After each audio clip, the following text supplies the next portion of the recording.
यानी कि UPL share को लेकर साथ ही यूपीएल के नतीजे भी आते हुए दिख रहे हैं। कुणाल जी चार्ट भी पुल अप कर लीजिए और शरद जी आपसे राय भी लूंगा यूपीएल पर। एक बार जरा हाईलाइट कर देते हैं कैसे नंबर्स आए हैं।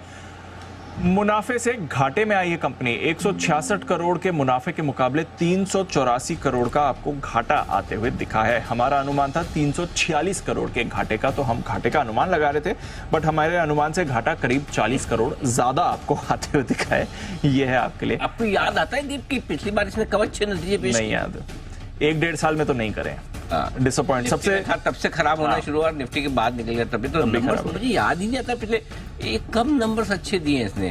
मुझे याद है निफ्टी से बाहर जाने से पहले हमने एनालिसिस करी थी, सिर्फ एकमात्र निफ्टी स्टॉक था जिसने नेगेटिव रिटर्न्स आपको पिछले 1 साल के दिए थे, वो ये था। बाकी सारे 49 स्टॉक्स पॉजिटिव थे, सिर्फ ये एक ही नेगेटिव। राइटली तो बाहर गया और नंबर्स बहुत डिसअपॉइंटिंग है, परफॉर्मेंस ही नहीं आ रही सर। समझ में नहीं आ रहा इतना खराब नंबर्स कैसे आ रहे हैं। और मजे की बात ये कि ये नंबर्स प्राइस में नहीं है एक्चुअली। ऐसा नहीं कि 550 रुपए के भाव में सब खराब नंबर्स आ गए हों, इतने खराब नंबर नहीं है।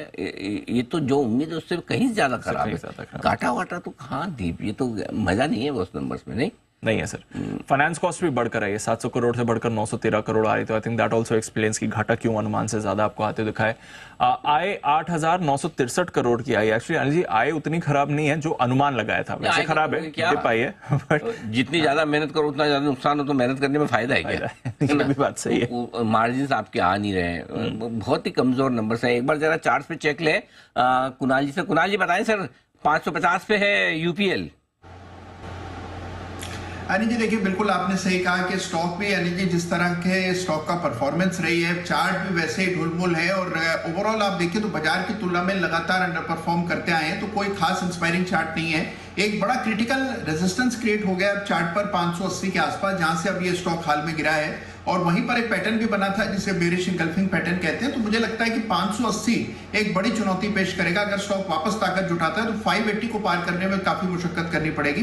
580 पार हो तभी नई खरीदारी करें, फिलहाल इससे दूर रहने के। 580 में तो पसीना आ जाएगा भाई साहब, 6% कहां से बढ़ेगा ये नंबर पे। देखते हैं क्या कुछ होता है। तो 580 के ऊपर ही मजबूती का पहला संकेत देगा, तभी खरीदना। अभी तो आदमी नहीं लगा रहा, ये ध्यान रखें आप।